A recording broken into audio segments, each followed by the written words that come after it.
Today we are going to learn what is sentimental comedy. Sentimental comedy, as you know, is an 18th century dramatic form which sprang up as a reaction to the immoral tone and profanity of English Restoration plays. In sentimental comedies, middle class protagonists triumphantly overcome a series of moral trials. So, the protagonists of such comedies or plays are of middle class and they don't belong to a very high nobility or lower class. These plays aim to produce tears rather than laughter. So, unlike Restoration comedy, which has loud laughters and which also took to some cheap comedies and also showed overt sexuality on stage, so that was thought to be very profane and very bawdy, and that was rejected during the time of sentimental comedy. So in sentimental comedy you will find more tears than laughter, and it appealed to the morality and noble sentiments because it believed that man could be reformed by morality, and if you talk about virtue we can turn virtuous. So it was didactic and it talked about the path of virtue. So while the plays contained characters whose nature seemed overtly virtuous and whose problems were too easily resolved, so the plays were not very loaded. Everyday humor was created through everyday activities, and they were accepted by audiences as truthful representation of the human predicament, because in everyday life you don't have something extraordinary. So life is very simple, and it catered to the simple needs of a middle class public, of a middle class audience. And what are the features of the sentimental comedy? So first of all, naturally it plays upon the sentiments. It plays upon the emotions, and that's why it is called sentimental comedy.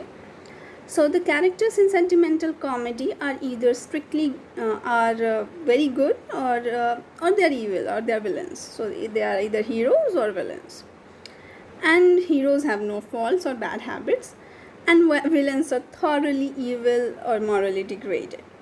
The author's purpose through this sentimental comedy is to show to the audience that innate goodness is rewarded in the long run. So if you are good, virtue will be rewarded, and a person who is led astray can be corrected by morality and righteousness and can be brought back to the path of righteousness.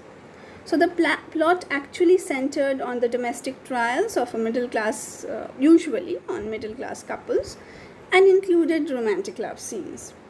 The private woes of these couples were exhibited with emotional stress, and it was intended to arouse the spectator's pity and suspense in advance of the approaching happy ending. Lovers are often shown separated. So in this kind of comedies they show that there is some problems between the couple and they are separated, and mostly it is economic, and so there is social reasons or economic factors that separate the lovers, and they are brought together in the end by discovery about the identity of the lower class lover. So you can see it is as the comedies, the Bollywood films of around 1980s, if you see, they have similar themes. Plots contained element of mystery to be solved, and it was used in prose form because verse wasn't used. Rhyme and rhythm was not used in everyday behavior, or it is not that we use a lot of verse or rhyming when you are speaking in everyday life. So because it was very close to reality, these kinds of plays were trying to capture everyday life of people, so they tried to keep it prosaic. Their plays were prosaic, and they didn't have a lot of use of verse or rhyme or meter. So the major works that can be included in the sentimental comedies are Collie Kibber's Love's Last Shift, George Farquhar's The Constant Couple, 1699, and Richard Steele's plays The Lying Lover, 1703, The Tender Husband, 1705, and The Conscious Lover, 1722. Edward Moore's The Founding, 1748, and William Whitehead, The School for Lovers, 1762. So these are some examples of sentimental comedy. The best known work would be Richard Steele's The Conscious Lovers, and which talks about the heroine Indiana, who faces a lot of trials and tests, and later on it is discovered that she is not a low-born woman but she is an heiress, and then it ends in a happy ending. Similar is She Stoops to Conquer by Oliver Goldsmith, where he talks about a heroine who disguises herself as a barmaid, and it is later on discovered that she isn't actually a barmaid but she has disguised herself, and then her alliance with the protagonist, the hero Charles Marlowe, is born. So in this way the writers were writing, and as Steele had pointed out, that he didn't want to talk the comedies were written for pleasure, and it was for pleasure's sake.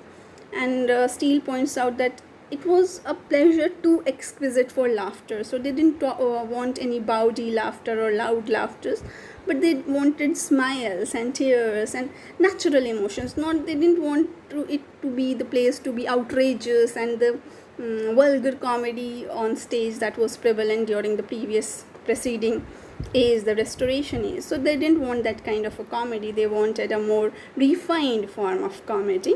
And that's why sentimental comedy was born. Thank you.